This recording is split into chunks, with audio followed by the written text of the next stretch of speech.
여러분, 오늘 아침에도 영양제를 챙겨 드셨나요? 비타민, 오메가3, 마그네슘, 아연, 칼슘, 녹차 추출물까지 건강을 위해 꼬박꼬박 챙겨 먹는 그 영양제들이 어떻게 조합되느냐에 따라 몸을 살리는 보약이 될 수도 있고 간을 조용히 갉아먹는 독약이 될 수도 있다는 사실을 알고 계십니까? 오늘 이 영상을 끝까지 보셔야 하는 이유가 바로 여기 있습니다. 아무리 좋은 영양제라도 잘못 조합하거나 잘못된 타이밍에 함께 복용하면 간에 치명적인 손상을 일으킬 수 있습니다. 지금 이 순간에도 수백만 명이 이 사실을 모른 채 매일 위험한 조합을 반복하고 있습니다. 저도 이 내용을 처음 접했을 때 정말 충격이었습니다. 건강하려고 먹는 영양제가 도리어 간을 망가뜨린다니 이게 말이 되는 건가 싶었습니다. 그런데 전 세계 의료계에서 발표한 자료들을 살펴보니 이것은 결코 과장이 아니었습니다. 1995년부터 2020년까지 25년간 미국 의료진이 간 이식 대기자 명단에 오른 환자들의 데이터를 분석한 결과 건강기능식품 복용으로 인한 간 질환 발생이 무려 8배나 증가했다는 충격적인 결과가 나왔습니다. 매년 미국에서만 약 2만 3천 건의 응급실 방문이 건강보조식품 복용과 직접 연관된다는 연구 결과도 있습니다. 더 무서운 것은 이 모든 피해자들 대부분이 자신이 왜 아픈지조차 몰랐다는 점입니다. 이야기를 시작하기 전에 먼저 간이 우리 몸에서 얼마나 중요한 역할을 하는지 알아야 합니다. 간은 우리가 먹는 음식과 영양제를 포함해 몸속에 들어오는 모든 물질을 처리하는 거대한 화학 공장입니다. 단백질과 콜레스테롤을 합성하고 독소를 해독하며 혈액을 여과하고 담즙을 만들어 소화를 돕습니다. 하루에 무려 1700리터의 혈액이 이 장기를 통과합니다. 그런데 간은 동시에 침묵의 장기라고 불립니다. 암이 생겨도 심각하게 손상되어도 말기에 이르기 전까지 특별한 증상을 보이지 않습니다. 평소엔 아무 이상이 없는 것처럼 느껴지다가 어느 날 갑자기 황달이 오거나 복부 팽만이 생기거나 간 수치가 폭발적으로 올라가는 것입니다. 이것이 바로 지금 당장 어떤 영양제를 어떻게 먹고 있는지 점검해야 하는 이유입니다. 그렇다면 지금부터 절대로 함께 먹으면 안 되는 위험한 영양제 조합들을 하나씩 집중해서 알려드리겠습니다. 이 내용이 여러분과 여러분 가족의 간을 지키는 정보가 될 것입니다. 첫 번째로 알려드릴 가장 위험한 조합은 녹차 추출물과 가르시니아의 동시 복용입니다. 두 가지 영양제 모두 다이어트 열풍을 타고 엄청난 인기를 끌었고 지금도 많은 분들이 병행 복용하고 계십니다. 그런데 이 두 가지를 함께 먹으면 간에 심각한 충격이 가해진다는 사실이 공식적으로 경고되고 있습니다. 녹차 추출물은 카테킨이라는 강력한 항산화 성분을 고농도로 담고 있습니다. 그 중에서도 에피갈로카테킨 갈레이트, 줄여서 EGCG라고 부르는 성분이 문제입니다. 이 EGCG는 항산화 작용이 강력하다는 장점이 있지만 고농도로 들어오면 이 성분을 처리하는 간 세포에 직접적인 산화 스트레스를 줍니다. 국제식품안전당국의 평가 결과에 따르면 EGCG를 하루 800mg 이상 보충제로 섭취할 경우 간 손상의 초기 지표인 간 효소가 상승할 수 있다는 사실이 확인되었습니다. 미국 국립보건원에서는 녹차가 간 수치에 일정 부분 영향을 미칠 수 있다는 연구를 공식 소개하면서 녹차 추출물로 인한 간 손상 사례가 100건 이상 보고되었다고 밝혔습니다. 특히 해외 직구로 구매하는 고농도 다이어트 보조제 중 EGCG가 400mg 이상 담긴 제품들이 상당히 많습니다. 이런 고농도 제품은 지금 당장 복용을 중단하시기 바랍니다. 그런데 가르시니아를 함께 복용하면 이 위험이 단순히 더해지는 것이 아니라 폭발적으로 증폭됩니다. 가르시니아는 체지방 생성 억제 효과로 알려진 다이어트 성분인데 간에서 대사되는 과정에서 간 세포에 부담을 줍니다. 실제로 20대 여성이 가르시니아를 150mg씩 단 6주 동안 복용한 후 간 독성으로 입원한 해외 사례가 의학 논문에 보고되었습니다. 그런데 이 녹차 추출물과 가르시니아를 함께 복용하면 간 염증이 더욱 심해진다는 보고가 국내외 전문가들 사이에서 반복적으로 나오고 있습니다. 두 성분 모두 간에서 대사되는 경로를 거치는데 이 경로를 두 성분이 동시에 점령하면 간의 처리 능력이 한계에 달하고 독성 물질이 간 세포 주변에 축적되는 것입니다.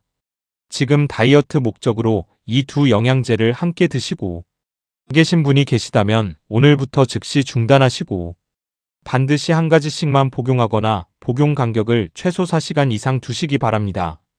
두 번째로 절대 조심해야 할 위험한 조합은 비타민 어와 여러 지용성 비타민을 동시에 고용량으로 복용하는 것입니다. 이것은 많은 분들이 전혀 위험하다고 생각하지 않는 조합이기 때문에 더욱 주의가 필요합니다. 비타민 어는 피부 건강과 시력, 면역력에 중요한 역할을 하는 영양소입니다.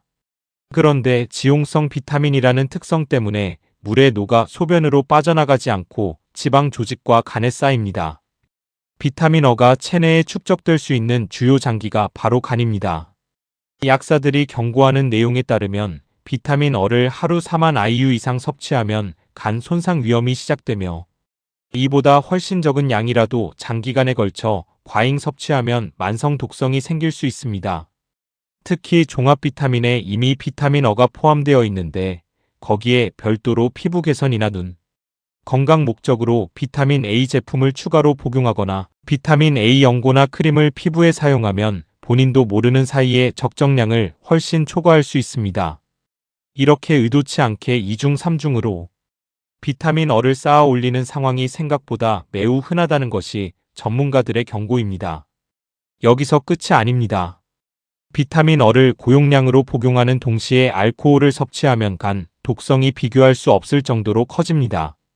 알코올 자체가 이미 간에서 대사되는 과정에서 독성 물질인 아세트알데히드를 만들어내는데 여기에 고농도 비타민 어까지 간에 쌓여 있으면 간 세포가 이중으로 공격받는 상황이 됩니다. 음주를 자주 하시는 분들은 비타민 A 보충제를 복용할 때 각별히 주의하셔야 합니다. 또한 비타민 A 과잉은 간 손상뿐만 아니라 골밀도 감소와 골절, 위험 증가와의 연관성도 보고되어 있어서 폐경 후 골다공증이 걱정되시는 여성분들은 더욱 신중하게 비타민 A 함량을 체크하셔야 합니다. 세 번째 위험 조합은 아연과 철분을 동시에 복용하는 것입니다. 이 두 가지는 흡수 경쟁을 벌이는 대표적인 미네랄상입니다. 아연과 철분은 장에서 흡수될 때 같은 수용체, 같은 통로를 이용합니다. 두 성분이 동시에 들어오면 서로 흡수를 방해하는 경쟁이 벌어지고 결국 두 성분 모두 제대로 흡수되지 못합니다. 더 심각한 문제는 아연을 장기간 고용량으로 복용하면 아연과 마찬가지로 같은 경쟁적 흡수 경로를 쓰는 구리가 결핍된다는 것입니다. 구리 결핍은 빈혈, 면역 기능 저하, 신경계 이상으로 이어질 수 있습니다. 면역력을 높이겠다고 아연을 열심히 드셨는데 오히려 구리 결핍으로 면역 기능이 떨어지는 역설이 생기는 것입니다. 아연과 철분을 모두 복용해야 하는 분들은 반드시 2시간 이상 간격을 두고 따로 드셔야 합니다. 네 번째로 반드시 알고 계셔야 할 위험한 조합은 비타민 B3, 즉 나이아신의 고용량 복용과 간 건강의 관계입니다. 나이아신은 수용성 비타민이라 쌓이지 않을 것이라고 생각하시는 분들이 많은데 이것이 큰 오해입니다. 나이아신은 고지혈증 개선 효과로 인해 고용량으로 복용하는 분들이 늘고 있습니다. 그런데 나이아신은 고용량 복용 시 간에서 대사되는 과정에서 직접적인 간 독성을 일으킬 수 있습니다. 수용성이라서 쌓이지 않는다는 논리가 나이아신에는 통하지 않는 이유는 고용량의 나이아신이 간의 해독 처리 경로를 과부하시키기 때문입니다. 특히 통풍이 있는 분들에게는 나이아신이 요산 배출을 방해해서 통풍을 악화시킬 수 있고 혈당 조절에도 부정적인 영향을 줄 수 있어서 더욱 주의가 필요합니다. 다섯 번째로 경고드릴 심각한 조합은 홍국 추출물과 고지혈증 약의 병용입니다. 홍국에 함유된 모나콜린 K라는 성분은 고지혈증 치료에 사용되는 스타틴 계열 약물과 구조적으로 거의 동일합니다. 콜레스테롤 수치를 낮추고 싶어서 고지혈증 약도 먹고 자연 성분이라서 더 안전할 것 같다는 생각에 홍국 영양제도 함께 드시는 분들이 있습니다. 그런데 이것은 스타틴 계열 약물을 이중으로 복용하는 것과 같은 상황이 됩니다. 스타틴 계열 약물의 가장 잘 알려진 부작용 중 하나가 간 손상과 근육 손상입니다. 이미 약을 통해 스타틴 성분을 섭취하고 있는데 홍국으로 모나콜린 K까지 추가하면 간이 처리해야 할 부담이 갑절로 늘어납니다.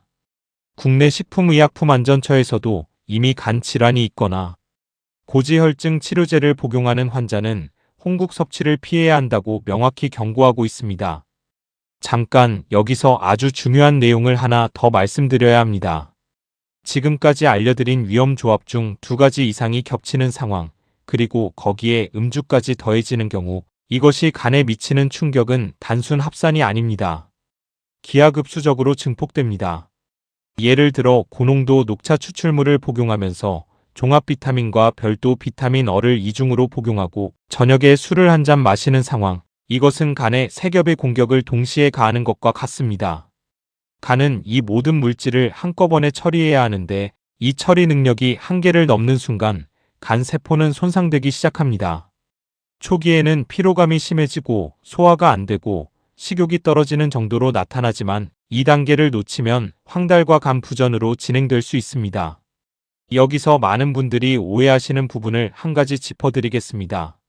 천연 성분이니까 안전하다는 생각입니다. 녹차 추출물도 가르시니아도 홍국도 모두 자연에서 온 성분입니다. 그런데 자연에서 왔다고 해서 반드시 안전한 것은 아닙니다. 오히려 천연 성분이기 때문에 사람들이 경각심 없이 과다 복용하거나 검증 없이 여러 제품을 조합해서 먹는 위험이 더 크다고 전문가들은 경고합니다. 독버섯도 자연에서 난 것이지만 치명적인 독성을 가진 것처럼 천연 성분이라는 이유만으로 맹목적으로 신뢰하는 것은 매우 위험한 태도입니다. 또한 종합영양제를 드시는 분들은 특히 주의하셔야 합니다. 종합영양제에는 이미 다양한 성분이 들어 있습니다. 여기에 개별 영양제를 추가로 드시면 특정 성분이 자신도 모르게 하루 상한선을 초과할 수 있습니다. 비타민 A, 비타민 D, 비타민 E처럼 지용성 비타민들은 종합영양제에도 들어있고 개별 제품에도 들어있을 수 있습니다. 이렇게 2중, 3중으로 쌓이는 상황이 가장 흔하게 간 수치 이상을 불러오는 원인입니다. 실제로 여러 영양제를 한꺼번에 복용하던 분이 아무 이상이 없다고 느꼈는데 건강검진에서 간 수치가 정상의 2배 이상으로 올라온 것을 발견하고 담당 의사로부터 영양제 과다 복용 진단을 받는 사례가 꾸준히 보고되고 있습니다. 그렇다면 이제 가장 중요한 질문입니다. 어떻게 안전하게 영양제를 복용할 수 있을까요? 지금부터 알려드리는 안전 원칙들을 꼭 기억해 두시기 바랍니다. 첫째, 지금 드시고 있는 모든 영양제의 성분표를 확인하세요. 종합영양제와 개별 영양제를 함께 드시고 있다면 겹치는 성분이 없는지 반드시 체크하셔야 합니다. 특히 비타민 A, 비타민 D, 비타민 E처럼 지용성 비타민이 이중으로 들어오고 있지 않은지 확인하십시오. 둘째, 영양제를 한꺼번에 여러 개 드시는 분들은 하루 5가지 이상의 영양제를 동시에 복용하는 경우 반드시 전문가와 상담하시기를 권장합니다. 아침에 영양제 6알에서 7알을 한꺼번에 드시는 습관은 간 대사 부담을 실질적으로 증가시킬 수 있습니다. 셋째, 다이어트 목적의 영양제는 특히 신중하게 선택하셔야 합니다. 녹차 추출물, 가르시니아, 공행리놀레산 등 체중 감량에 효과가 있다고 알려진 성분들은 간 건강이 좋지 않은 분들이나 간 질환, 가족력이 있는 분들은 복용 전 전문가와 반드시 상담하셔야 합니다. 넷째, 흡수 경쟁을 피하기 위해 영양제를 시간 간격을 두고 드세요. 아연과 철분은 2시간 이상, 칼슘과 마그네슘도 고용량으로 함께 드시면 칼슘이 마그네슘 흡수를 방해할 수 있으므로 하루 2번으로 나누어 드시는 것이 좋습니다. 또한 오메가3는 지용성이므로 식사와 함께 드실 때 흡수율이 높아집니다. 다섯째, 영양제 복용 중에는 간 건강 신호에 주의를 기울이세요. 영양제를 시작한 후에 이유 없이 피로가 심해지거나 식욕이 떨어지거나 소화가 잘 안 되거나 피부나 눈에 노란 기운이 돌거나 소변색이 짙어진다면 이것이 간 손상의 경고 신호일 수 있습니다. 이런 증상이 생기면 복용 중인 영양제를 즉시 중단하고 의료기관을 찾으셔야 합니다. 간 손상은 초기에 발견하면 충분히 회복될 수 있지만 방치하면 돌이킬 수 없는 상태로 진행될 수 있습니다. 한 가지 더 강조하고 싶은 것이 있습니다. 영양제와 약물의 상호작용도 반드시 확인하셔야 합니다. 칼슘이나 철분 같은 미네랄은 갑상선 호르몬제와 함께 먹으면 약물의 흡수를 방해합니다. 혈액순환을 돕는 오메가3와 비타민 E를 함께 고용량으로 복용하면 혈액을 묽게 하는 효과가 겹쳐서 출혈 위험이 높아질 수 있습니다. 특히 항응고제, 고지혈증 약, 갑상선 약 등의 처방약을 드시고 있는 분들은 새로운 영양제를 시작하기 전에 반드시 처방 의사나 약사에게 먼저 확인하셔야 합니다. 이제 7일 안전점검 계획을 알려드리겠습니다. 오늘부터 7일 동안 지금 드시고 있는 모든 영양제를 점검하고 안전한 복용 방식으로 전환하는 실천 플랜입니다. 1일에서 2일차에는 현재 드시는 모든 영양제를 종이에 적고 각 제품의 성분표를 확인하세요. 특히 비타민 A, 비타민 D, 비타민 E, 녹차 추출물, 가르시니아 성분이 중복으로 들어오고 있지 않은지 확인하는 것이 최우선입니다. 3일에서 4일차에는 아연과 철분, 칼슘과 마그네슘처럼 흡수 경쟁이 일어나는 영양제들을 시간대별로 나누어 드시는 방식으로 바꿔보세요. 5일차에는 다이어트 목적으로 드시는 영양제가 있다면 하루 섭취량과 EGCG 함량을 확인하고 하루 EGCG 250mg 이하인지 체크하세요. 6일에서 7일차에는 복용 영양제 목록을 정리해서 다음 병원 방문 시 의사나 약사에게 보여주고 안전성을 확인하는 시간을 가지세요. 이것이 번거롭게 느껴지실 수 있습니다. 하지만 여러분의 간은 지금 이 순간에도 아무 불평 없이 하루 1700리터의 혈액을 걸러내고 모든 독소를 처리하며 여러분이 드시는 모든 영양제를 묵묵히 대사시키고 있습니다. 그 간이 한계에 달하는 날 우리는 그때가 돼서야 비로소 알게 됩니다. 침묵의 장기는 비명을 지르지 않으니까요. 주의사항으로 반드시 말씀드립니다. 오늘 영상에서 소개한 내용은 검증된 의학 정보를 바탕으로 한 건강교육 목적의 내용이며 특정 질환의 진단이나 치료를 위한 의학적 조언이 아닙니다. 현재 간 질환 진단을 받으셨거나 간 수치 이상이 있으신 분들은 반드시 전문 의료진의 지도 아래 영양제 복용 여부를 결정하셔야 합니다. 또한 복용 중인 처방약이 있으신 분들은 새로운 영양제 시작 전에 반드시 담당 의사나 약사와 상담하시기 바랍니다. 이미 복용 중인 영양제를 갑자기 모두 중단하는 것도 경우에 따라 문제가 생길 수 있으니 변경이 필요하다고 느끼시면 전문가의 조언을 받아 순차적으로 조정하시기 바랍니다. 여러분, 오늘 알려드린 내용을 다시 한번 정리해 드리겠습니다. 녹차 추출물과 가르시니아의 동시 복용은 간 염증을 폭발적으로 증폭시킵니다. 비타민 어의 2중 3중 복용과 음주의 조합은 간 세포를 직접 공격합니다. 아연과 철분을 동시에 복용하면 서로의 흡수를 방해하고 구리 결핍까지 유발합니다. 고용량 나이아신은 수용성이어도 간 독성을 일으킬 수 있습니다. 홍국과 고지혈증 약의 동시 복용은 간에 이중 부담을 가합니다. 그리고 이 모든 위험 조합에 음주가 더해지면 간에 가해지는 충격은 상상을 초월하는 수준이 됩니다. 건강을 위해 드시는 영양제가 정말 건강을 위한 것이 되려면 무엇을 먹느냐만큼이나 어떻게 조합해서 먹느냐가 결정적으로 중요합니다. 오늘 영상을 보신 후에 지금 당장 영양제 봉투를 꺼내서 성분표를 확인해 보세요. 그 작은 행동이 여러분의 간을 수십 년 더 건강하게 지켜주는 첫걸음이 될 것입니다. 이 영상이 도움이 되셨다면 구독과 좋아요를 꼭 눌러주세요. 구독 버튼을 누르시면 이처럼 생명을 지키는 진짜 건강 정보를 가장 먼저 받아보실 수 있습니다. 여러분의 건강한 삶을 언제나 응원하겠습니다. 감사합니다.